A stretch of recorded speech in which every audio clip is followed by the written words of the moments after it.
ये है talks news network और आप देख रहे हैं पॉलिटॉक्स, राजनीति का कच्चा चिट्ठा। प्रदेश में कोरोना संक्रमण और मौतों के मामलों में लगातार गिरावट देखी जा रही है। रविवार को आई चिकित्सा विभाग की रिपोर्ट के अनुसार प्रदेश में कोविड-19 के नए मामलों में 16 की गिरावट के साथ 2298 और मौतें 70 से घटकर अब 66 दर्ज की गई है। वहीं प्रदेश में अब एक्टिव मामले 50,000 से कम होकर 39,224 रह गए हैं। ऐसे में प्रदेश में अब तक कुल संक्रमित 9,38,460 और कुल मृतक 8,317 हो चुके हैं। वहीं 9,636 नए रिकवर के साथ रिकवरी दर अब 93.86% हो गई है। दूसरी तरफ कोरोना के खिलाफ जारी जंग को जीतने के लिए पूरे देश में टीकाकरण अभियान चलाया जा रहा है। जून महीने में वैक्सीन की पर्याप्त मात्रा उपलब्ध होने की संभावना है। इसी बीच केंद्र सरकार एक नए प्रस्तावित कोविड वैक्सीन ट्रैकर प्लेटफॉर्म से डेटा एकत्रित करने के बाद कोविडशील्ड खुराक के बीच के अंतराल को बढ़ाने के अपने निर्णय के प्रभाव की समीक्षा करने की योजना बना रही है। सूत्रों ने कहा कि डेटा सरकार को यह तय करने में भी मदद कर सकता है कि कोविडशील्ड के लिए सिंगल खुराक के नियम को मंजूरी दी जाए या नहीं। द इंडियन एक्सप्रेस की एक रिपोर्ट के मुताबिक सूत्रों ने कहा है कि नए प्लेटफॉर्म के डेटा का अगस्त के आसपास विश्लेषण किए जाने की उम्मीद है। आपको बता दें, कोविशील्ड भारत में उपयोग में आने वाली मुख्य कोविड वैक्सीन है। अब तक देश में 20.89 करोड़ वैक्सीन की खुराक दी जा चुकी है। इनमें से करीब 90% कोविशील्ड है।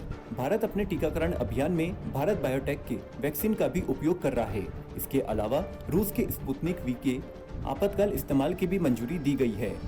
NTAGI के तहत कोविड वर्किंग ग्रुप के अध्यक्ष डॉक्टर एन अरोरा ने इंडियन एक्सप्रेस को बताया कि एक प्लेटफॉर्म बनाया जा रहा है जहां क्लिनिकल डेटा, वैक्सीन डेटा और सग्रम रोग डेटा के 3 सेट नए सामंजस्य स्थापित किया जाना है। उसके आधार पर हम वैक्सीन की प्रभावशीलता, पुनः संक्रमण और रुझानों को देखेंगे।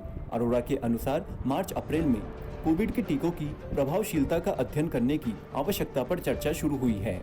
अरोरा ने आगे बताया कि इससे यह अंदाजा हो जाएगा कि टीकाकरण के बाद आपको कितने समय तक बीमारी से बचाया जा सकता है। हम टीके की प्रभावशीलता पर खुराक के बीच के अंतराल को बढ़ाने के प्रभाव और अंतराल को बढ़ाने या घटाने के लिए संशोधन की आवश्यकता के बारे में भी बताएगा। अरोरा ने कहा कि डेटा की समीक्षा 2 से 3 महीने बाद की जाएगी। बात करें प्रदेश की तो राजस्थान में अब तक कुल 1,05,71,388 नमूने लिए गए हैं, जिनमें से 9,38,460 कुल कोरोना संक्रमित पाए हैं। इनमें 8,80,919 मरीज ठीक होकर घर जा चुके हैं, जबकि 8,317 लोगों की मौत हो चुकी है। बीते 24 घंटों की रिपोर्ट पर नजर डालें तो जयपुर में 601, अलवर 203, जोधपुर 164, गंगानगर 148, उदयपुर 107, सीकर 105, हनुमानगढ़ 102, बीकानेर 85, झुंझुनू 84, कोटा 64, जैसलमेर 64, पाली 48, अजमेर 44, बाड़मेर 41, भिलवाड़ा 41, नागौर 38, चूरू 37, सवाई माधोपुर 37, चित्तौड़गढ़ 35, दौसा 35, भरतपुर 34, राजसमंद 29, झालावाड़ 22, बूंदी 22, टोंक 20, बांसवाड़ा 16, डूंगरपुर 16, प्रतापगढ़ 15, बारा 19, सिरोही 9, करौली 7, धौलपुर 3 और जालोर में 3 नए कोरोना संक्रमित मरीज सामने आए हैं। वहीं बात करें प्रदेश में होने वाले मौतों की तो सबसे ज्यादा जयपुर में 14, उदयपुर 10, जोधपुर 5, हनुमानगढ़ 5, अजमेर 4, बीकानेर 4, अलवर 3, राजसमंद 3, बांसवाड़ा 2, जयपुर 2, भरतपुर 2, चित्तौड़गढ़ 2, कोटा 2, पाली 2, सीकर 2, सिरोही 2, भिलवाड़ा 1, डूंगरपुर 1, झुंझुनू 1 और सवाई माधोपुर में भी 1 मौत दर्ज की गई है। पॉलिटॉक्स ब्यूरो, जयपुर। ये है टॉक्स न्यूज नेटवर्क और आप देख रहे हैं पॉलिटॉक्स, राजनीति का कच्चा चिट्ठा।